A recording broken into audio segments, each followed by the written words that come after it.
আজ আমি বানাবো বড় কাতলা মাছের ভাপে। তার জন্য মাছটা নুন হলুদ মাখিয়ে রেখেছি।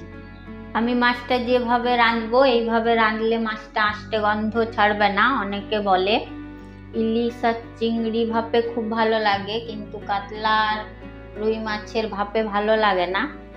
কিন্তু আমি যেভাবে রাঁধছি এইভাবে রাঁধলে আষ্টে গন্ধও ছাড়বে না, অথচ ভালোও লাগবে। তার জন্য আমি প্রথমে দেখুন যেভাবে রাঁধবো সেভাবেই রাঁধবেন। প্রথমে গ্যাসটা জ্বেলে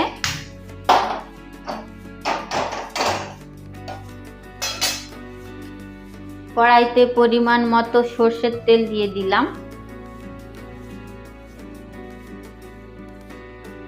তেলটা গরম হতে হতে আমি দেখিয়ে নিই। এই যে কুচনো পেঁয়াজ, রসুন থেতো, কাঁচা লঙ্কা কুচি এগুলো আমি নিয়ে নিয়েছি, আর একটু আদা বাটা। তেলটা গরম হয়ে গেছে। প্রথমে তেলের মধ্যে রসুনটা আর পেঁয়াজটা ভেজে নেবেন ভালো করে।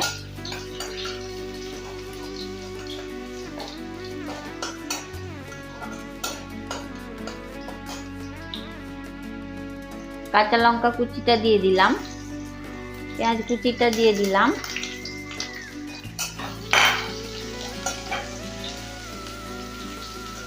এটা একটু ভাজা হলে আদাটা দিয়ে দেব।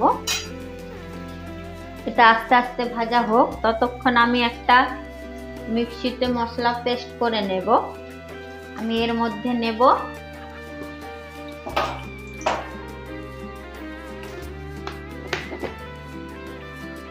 মিক্সির বোলের মধ্যে নিয়ে নিচ্ছি 2 চামচ এরকম চামচের পোস্ত। পোস্তটা অপশনাল, আপনারা দিতেও পারেন নাও দিতে পারেন। শুধু কালো সর্ষে সাদা সর্ষে দিয়েও করতে পারেন। আমি একটু পোস্তটা দিচ্ছি যাতে ভালো লাগে।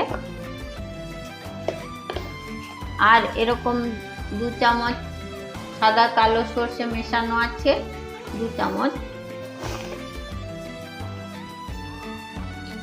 একটু বেশি দিচ্ছি, যে যার পরিমাণ অনুযায়ী দিবেন। আমার তো 3 পিস মাছ আছে। এটা আস্তে আস্তে ভাজা হতে হতে আমি এটা পেস্ট করে নিয়ে আসছি। যেহেতু কাঁচা লঙ্কা কুচি দিয়েছি সেহেতু এখানে দিলাম না। সর্ষে পোস্ত আমি পেস্ট করে নিয়েছি। আমি এটার মধ্যে এই যে কয়েকটা আমের কুচি দিয়ে দেব। আমি একটু টক টক রাঁধবো, এটা অপশনাল, আপনারা চাইলে নাও দিতে পারেন। এর মধ্যে দিয়ে আমি পেস্ট করে নিয়ে ফেরত আসছি। দেখুন পেস্টটা এরকম হয়েছে, এরকম মিহি করে পেস্ট করে নিতে হবে। এদিকে ভাজাটাও হয়ে গেছে। এবার আমি এটা যেই বাটিতে আমি রান্নাটা করব তার মধ্যে ঢেলে দিলাম।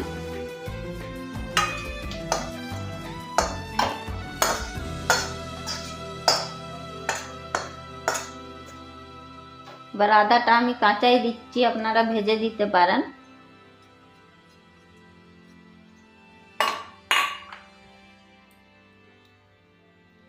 এবার এর মধ্যে আমি পুরো পেস্টটা দিয়ে দেব।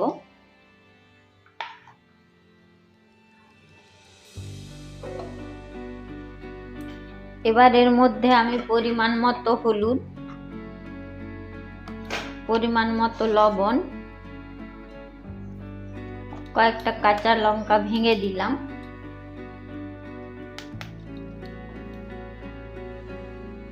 আর মাছগুলো দিয়ে ভালো করে মাখিয়ে নেব।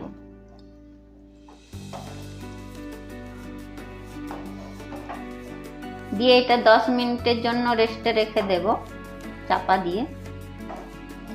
10 মিনিট হয়ে গেছে। এবার আমি ঢাকনাটা খুলে এর মধ্যে একটু রং আসার জন্য সামান্য গুঁড়ো লঙ্কা দেব। আর একটু বেশি পরিমাণে সর্ষের তেলটা দিতে হবে। সর্ষের তেলটা একটু বেশি করেই দেবেন, যাতে এই কাঁচা মাছ তো যাতে সেদ্ধটা ভালো হয়, তেলটা ভেতরে ঢুকে যায়।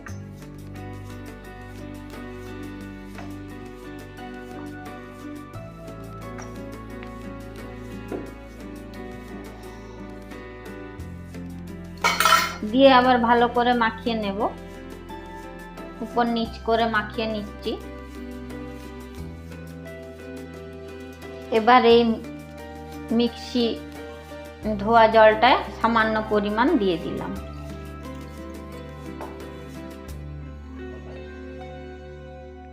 এবার উপর থেকে চাপা দিয়ে দিলাম। এবার গ্যাস জ্বেলে এতে পরিমাণ মতো জল দিয়ে দেব। টিফিন কারিটা যেমন অর্ধেকটা ডুবে থাকে সেই রকম জল দিতে হবে। দিয়ে একটা গোল বল দিয়ে দিলাম, এখানে বাটিও দিতে পারেন। বাটি উবুড় করে দিতে পারেন যাদের এই জিনিসটা নেই। স্টিলের গোল বাটি উবুড় করে দিয়ে তার মধ্যে এইভাবে বসিয়ে দেবেন। আর একটু জলটা লাগবে।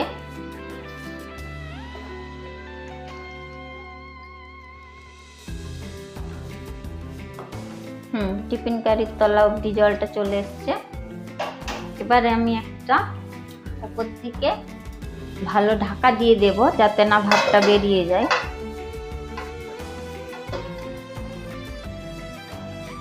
এইভাবে ফুল দমে 20-30 মিনিট রেখে দেব। 30 মিনিট পর আপনাদের দেখাবো। আধ ঘন্টা হয়ে গেছে, এবার ঢাকনাটা খুলে দেখব। দেখুন জলটা মরে গেছে অনেকটা।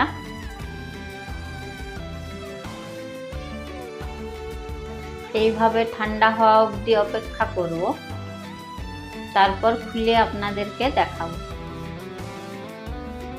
গ্যাসটা বন্ধ করে দিচ্ছি।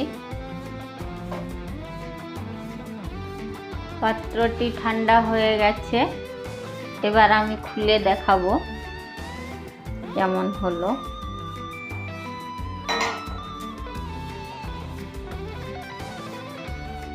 দেখুন কত সুন্দর হয়েছে, তেলটা উপরে ভেসে উঠেছে। গরম খুব, ধরতে পারছি না। এই যে তেলটা উপরে ভেসে উঠেছে, মশলাটাও হয়ে গেছে রেডি। এবার এটা আমি সার্ভ করে দেব। একটু কাছ থেকে দেখাই যাতে বুঝতে পারেন। দেখছেন কি সুন্দর হয়েছে।